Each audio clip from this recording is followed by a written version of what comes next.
Hi, my name is Mary Grace, and today's devotion is about listening prayer.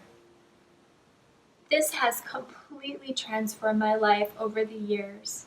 I started doing listening prayer when there were times where I just didn't know what to pray, or my heart was heavy and I felt prayed out, and where I was looking for direction and trying to go through the scriptures to find answers and hitting roadblocks, that I began to just stop, get quiet, and start listening. And I began to hear God. I began to get to know myself. I began to have peace. I began to learn more about the Lord and how He speaks. And the scriptures I'm going to read today are about listening prayer, where when things got quiet and things got still, the characters in these stories began to hear.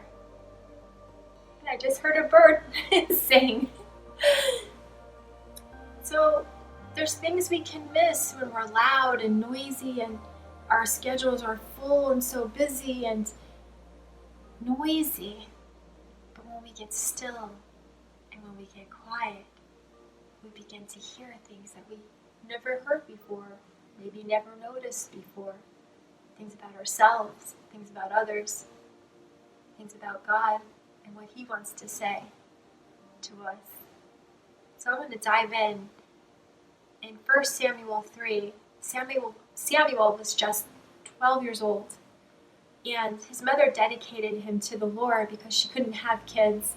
And when the Lord answered her prayer, she gave him back to the Lord in this way. He served in the temple under the priest named Eli. And we see in verse 1 where the word of the Lord was rare. It was very precious. Some versions say it was so rare it was considered precious because people didn't hear from God very much at this time. So it was highly valued. And there was no frequent vision, it says. In the Hebrew, that word for vision means divine communication. So there wasn't much divine communication, so it was highly valued. And he was only 12 and he never heard from the Lord before. And it says that God spoke to him 3 times. And those 3 times he said, "Here I am," and thought it was Eli talking to him. And he ran to Eli. They were living in the temple. The Ark of the Covenant was also in the temple, but there were other chambers. So Eli was in a chamber and Samuel was in a chamber. And he kept running to Eli saying, "Here I am, here I am." And on the 3rd time, Eli realized that it was the Lord speaking to him. And in verse 8, it says, "And the Lord called Samuel again the 3rd time, and he arose and went to Eli and said, 'Here I am, for you called me.' Then Eli perceived that the Lord was calling the boy. In verse 9, it says, "Therefore Eli said to Samuel, 'Go lie down, and if he calls you, you shall say, Speak, Lord, for your servant hears.' So Samuel went, and he lay down where he was, and the Lord came." And the next verse, verse 10, the Lord came and stood just like he did at the other times and said, "Samuel, Samuel." And this time Samuel said, "Speak, for your servant hears."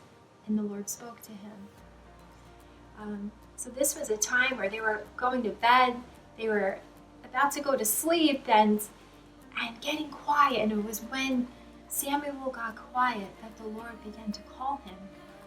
And this something similar happened later on with Elijah in 1 Kings, where 1 Kings chapter 19, you can check it out, where there was a strong, mighty wind, and then there was an earthquake and fire. But the scripture says God wasn't in the wind, He wasn't in the earthquake, He wasn't in the fire. And in 1 Kings 19, it says in verse 12, "After the earthquake came a fire, but the Lord was not in the fire.